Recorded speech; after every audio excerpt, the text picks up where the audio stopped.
नमस्कार, स्वागत है आप सभी का। दूरदर्शन समाचार आप देख रहे हैं और ताजा तरीन खबरों को लेकर हाजिर हूं मैं कृतिका। बुलेटिन की शुरुआत करेंगे और सबसे पहले रुख करेंगे सुर्खियों का।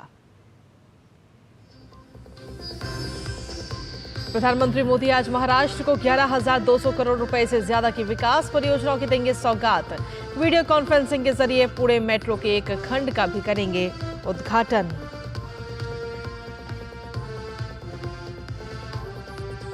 जम्मू कश्मीर में आज थम जाएगा तीसरे चरण का प्रचार। राजनाथ सिंह, गुरेज और बांदीपुरा में भरेंगे हुंकार। पीडीपी और नेशनल कॉन्फ्रेंस के नेता भी मैदान में डटे।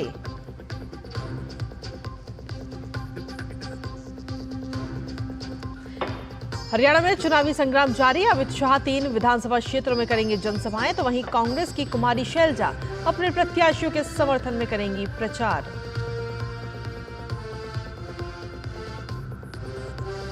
प्रधानमंत्री नरेंद्र मोदी आज मन की बात कार्यक्रम के जरिए देशवासियों से करेंगे विचार साझा। आकाशवाणी और दूरदर्शन के सभी नेटवर्क पर सुबह 11 बजे होगा सीधा प्रसारण।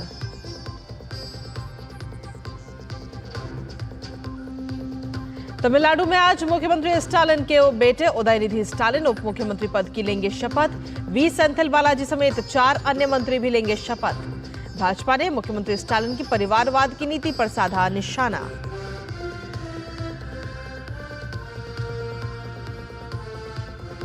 विदेश मंत्री डॉक्टर एस जयशंकर की संयुक्त राष्ट्र में पाकिस्तान को खरी खरी। कहा, भारत और पाकिस्तान के बीच केवल पीओके ही मुद्दा। पाकिस्तान से कश्मीर पर अवैध कब्जे को खाली कराने पर ही होगी बातचीत।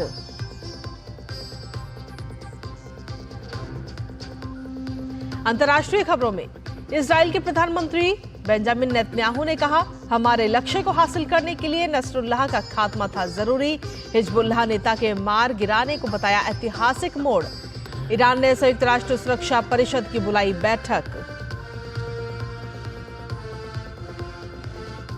खेल की खबरों में भारत और बांग्लादेश के बीच कानपुर में खेले जा रहे दूसरे टेस्ट का आज तीसरा दिन बारिश के कारण 2 दिन में हुआ केवल 35 ओवर का मैच। और बांग्लादेश के खिलाफ T20 सीरीज के लिए सूर्य कुमार के नेतृत्व में भारतीय टीम का ऐलान। शुभमन गिल और यशस्वी जायसवाल को दिया गया आराम। तेज गेंदबाज मयंक यादव और नीतीश कुमार रेड्डी को पहली बार टीम में मिला मौका।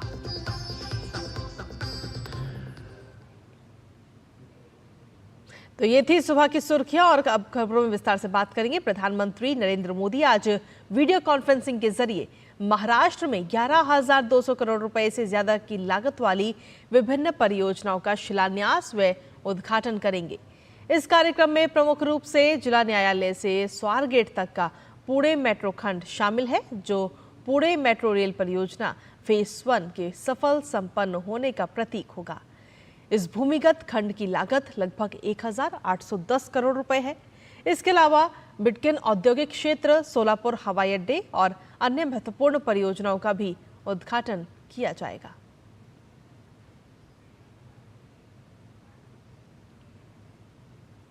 और चलिए बुलेटिन में आगे बढ़ते हुए बात अब करते हैं जम्मू कश्मीर और हरियाणा विधानसभा से जुड़ी खबरों की। हमारे खास सेगमेंट जनादेश में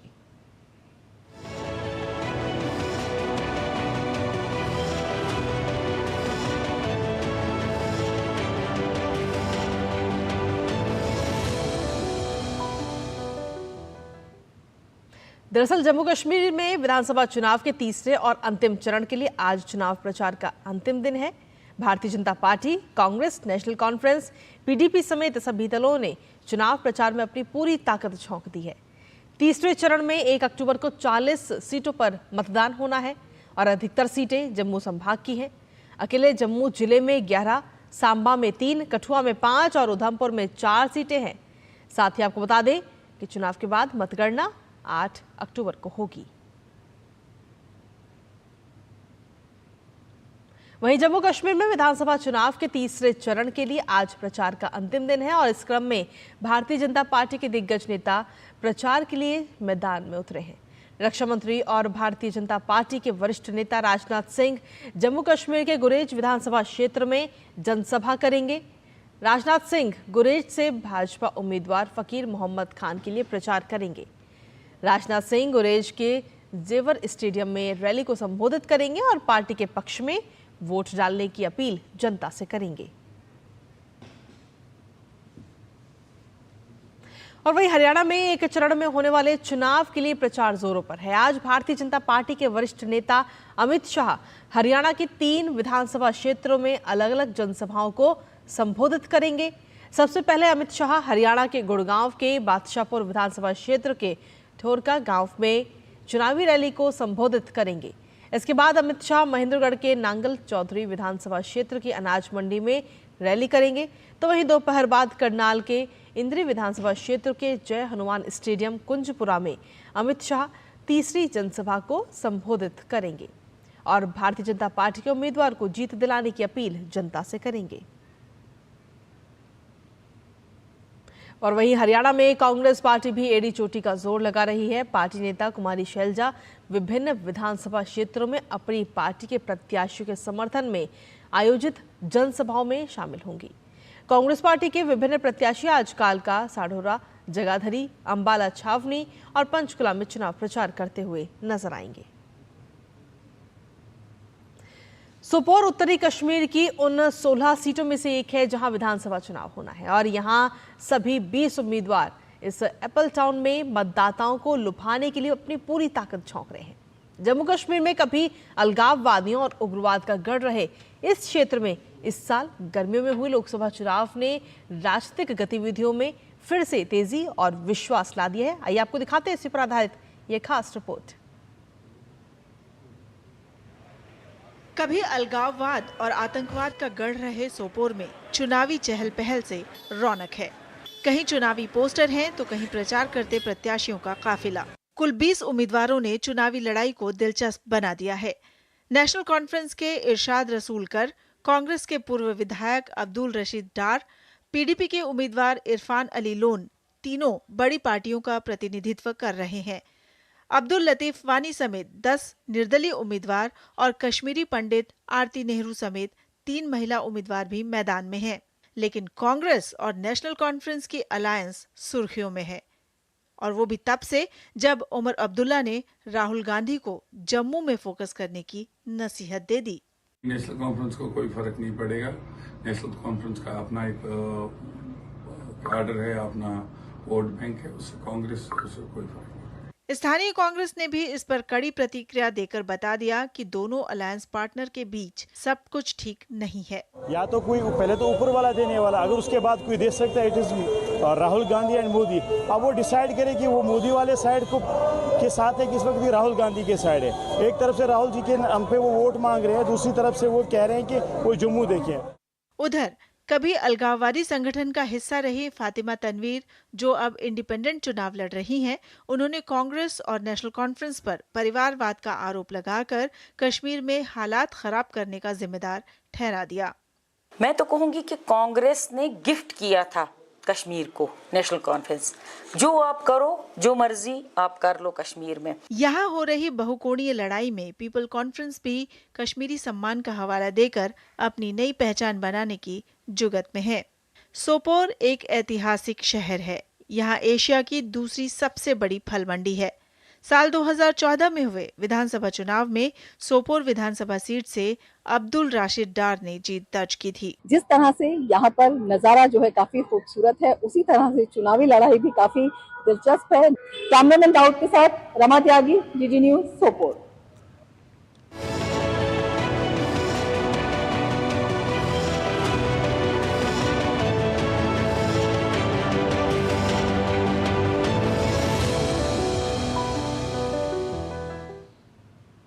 तो ये थी विधानसभा चुनाव से जुड़ी खास खबरें और इसके बाद अब अन्य खबरों का भी रुख कर लेते हैं। आपको बता दें कि प्रधानमंत्री नरेंद्र मोदी आज सुबह 11 बजे आकाशवाणी पर मन की बात कार्यक्रम में देशवासियों के साथ अपने विचार साझा करेंगे। ये मन की बात कार्यक्रम की 114वीं कड़ी होगी।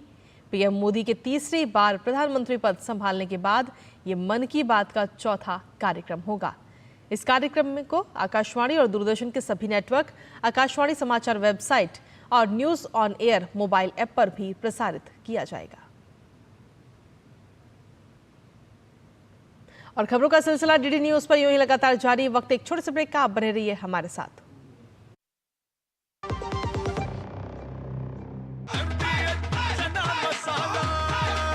अब छोलिया हो या लोबिया, सफेद चने या काले चने, सब कुछ मजेदार बने।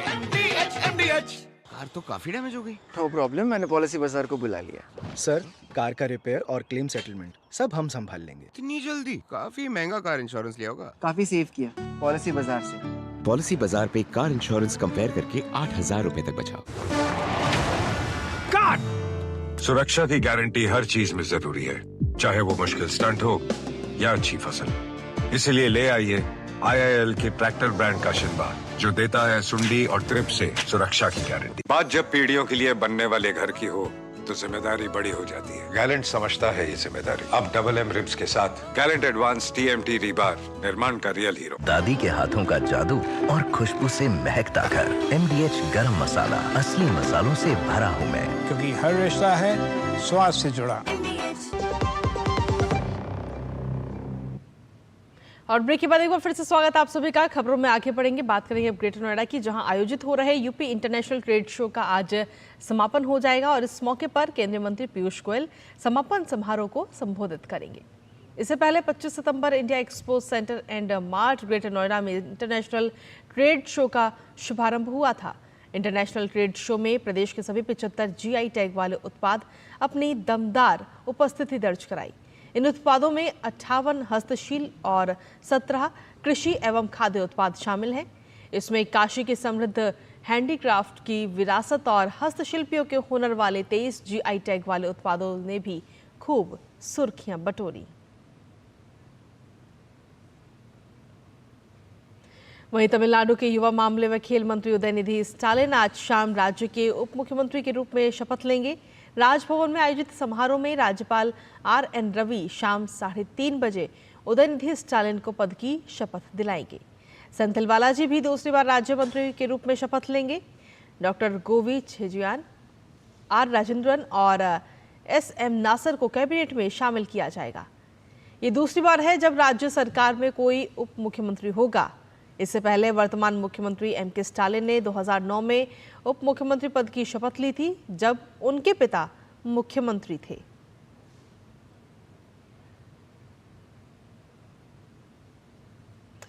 और वहीं तमिलनाडु के मुख्यमंत्री MK स्टालिन के बेटे उदयनिधि स्टालिन को उप मुख्यमंत्री बनाए जाने को लेकर भारतीय जनता पार्टी के प्रवक्ता शहजाद पूनावाला ने इंडी गठबंधन पर निशाना साधा है। उन्होंने कहा कि इंडी गठबंधन में 2 ही पिलर हैं, एक परिवार और दूसरा भ्रष्टाचार। उदयनिधि स्टालिन बनेंगे उप मुख्यमंत्री, मतलब एक और सन का राइज होने वाला है तमिलनाडु पॉलिटिक्स में।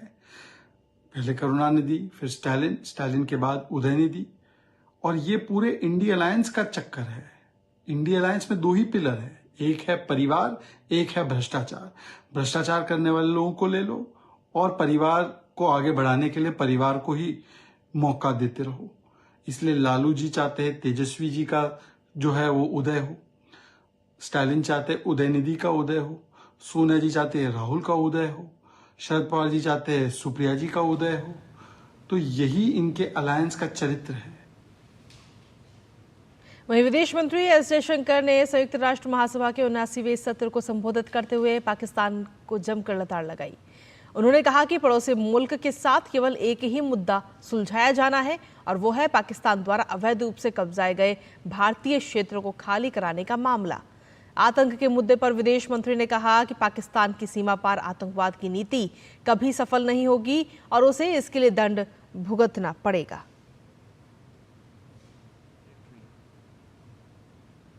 Pakistan's cross-border terrorism policy will never succeed, and it can have no expectation of impunity. On the contrary, actions will certainly have consequences.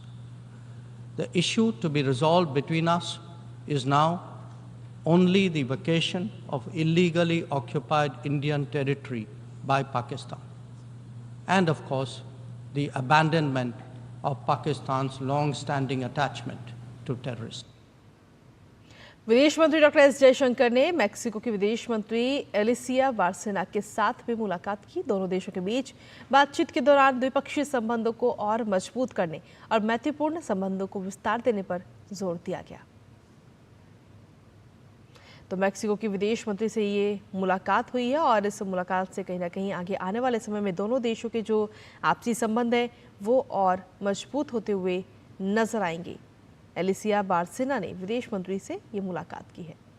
विदेश मंत्री डॉक्टर एस जयशंकर ने संयुक्त राष्ट्र महासभा के 79वें सत्र से इतर अल्जीरिया के अपने समकक्ष अहमद अताफ के साथ भी मुलाकात की है।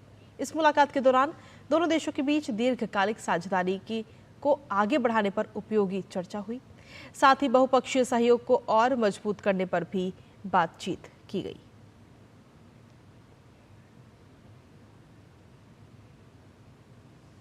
उत्तर प्रदेश के मुख्यमंत्री योगी आदित्यनाथ गोरखपुर में पेप्सिको कंपनी का लोकार्पण करेंगे। अत्याधुनिक बॉटलिंग प्लांट में पेप्सी की बॉटलिंग और फ्रूट जूस के साथ डेयरी प्रोडक्ट का भी उत्पादन हो रहा है। यहाँ क्रीम बेल ब्रांड की आइसक्रीम भी तैयार होगी जो यूपी ही नहीं बिहार और आसपास के प्रदेशों तक जाएगी। इस प्लांट को करीब 1100 करोड़ रुपए के निवेश से तैयार किया गया है। यहाँ आइसक्रीम, दूध, दही, मक्खन के साथ ही शुद्ध घी का भी उत्पादन किया जाएगा। गोरखपुर औद्योगिक विकास प्राधिकरण गीडा की ये एक मेगा यूनिट है। शेयर मार्केट में लिस्टेड कंपनी की इस यूनिट में 1500 से 2000 लोगों को प्रत्यक्ष रोजगार मिला है। वहीं मुख्यमंत्री योगी आदित्यनाथ गोरखपुर के गीता वाटिका में हनुमान प्रसाद पोद्दार की जयंती पर आयोजित कार्यक्रम में भी शामिल होंगे। हनुमान प्रसाद पोद्दार का गीता प्रेस के संस्थापक और महान स्वतंत्रता सेनानी हैं।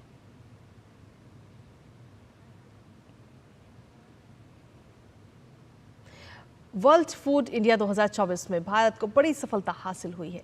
19 से 22 सितंबर 2024 तक खाद्य प्रसंस्करण उद्योग मंत्रालय द्वारा आयोजित भारत मंडपम नई दिल्ली में आयोजित इस मेगा फूड इवेंट में 1557 प्रदर्शकों, 20 देशों के पवेलियन के साथ ही 108 देशों के 809 खरीदारों और 2390 विदेशी प्रतिनिधियों की महत्वपूर्ण भागीदारी रही। साथ ही खाद्य क्षेत्र में भारत की क्षमता, विकास और तकनीक को पूरी दुनिया ने देखा। आइए दिखाते हैं ये रिपोर्ट।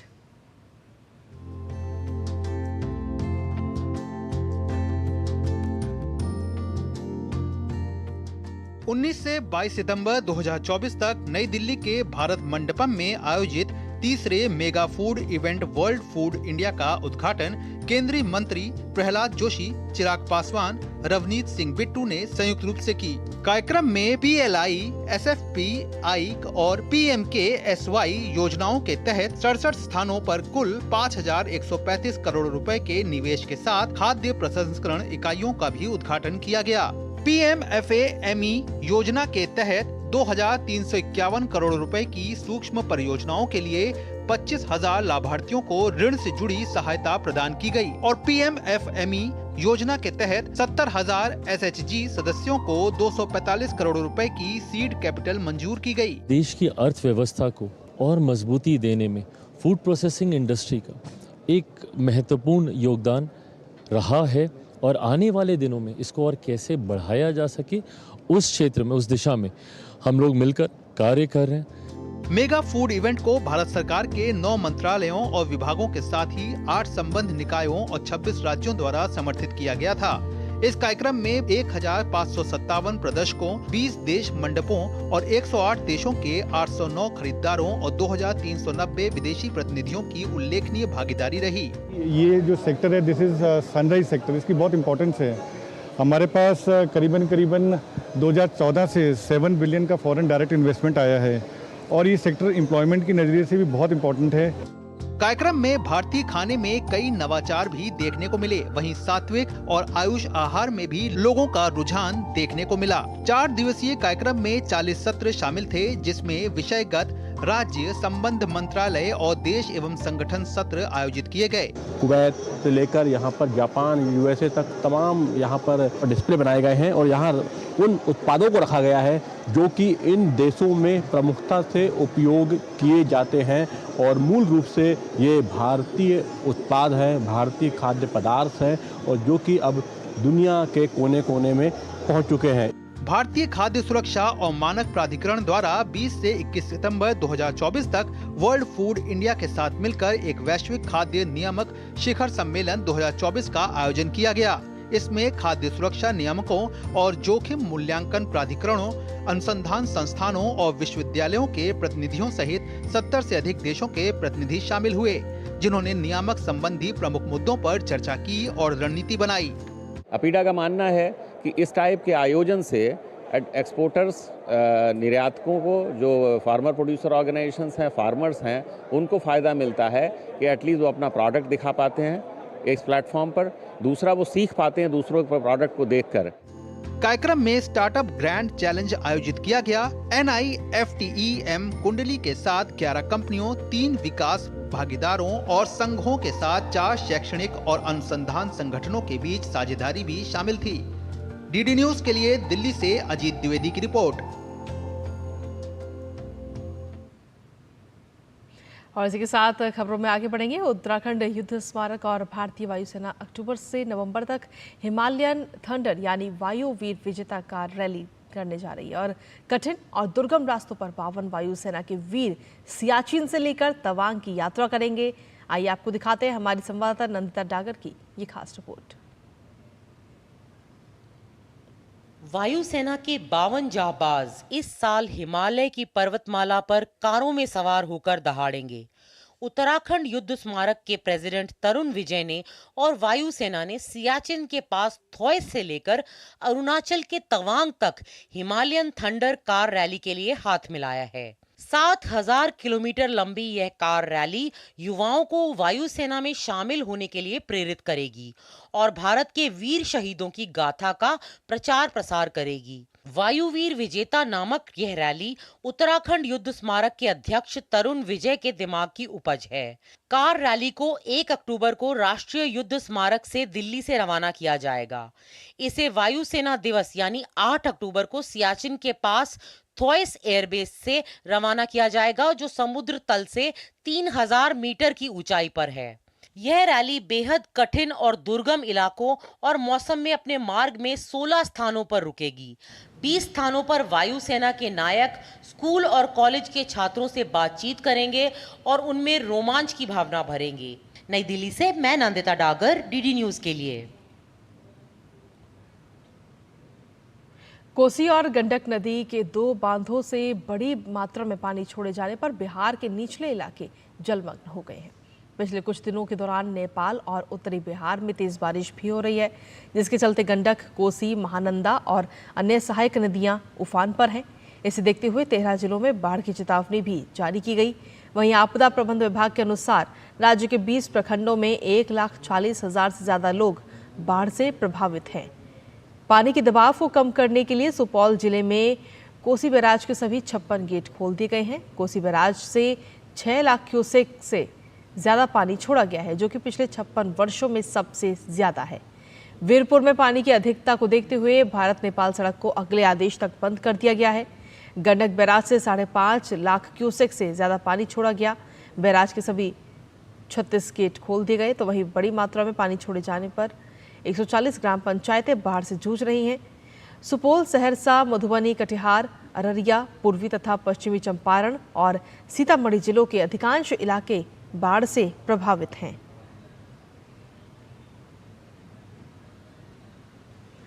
और वहीं दिल्ली के भारत मंडपम में नेशनल गौरव अवार्ड 2024 समारोह का आयोजन किया गया। शिक्षा, चिकित्सा, सामाजिक सेवा समेत पत्रकारिता के क्षेत्र में ये पुरस्कार प्रदान किए गए। इसमें DD न्यूज के एंकर असीम मिश्रा को भी पत्रकारिता के क्षेत्र में नेशनल गौरव अवार्ड से सम्मानित किया गया।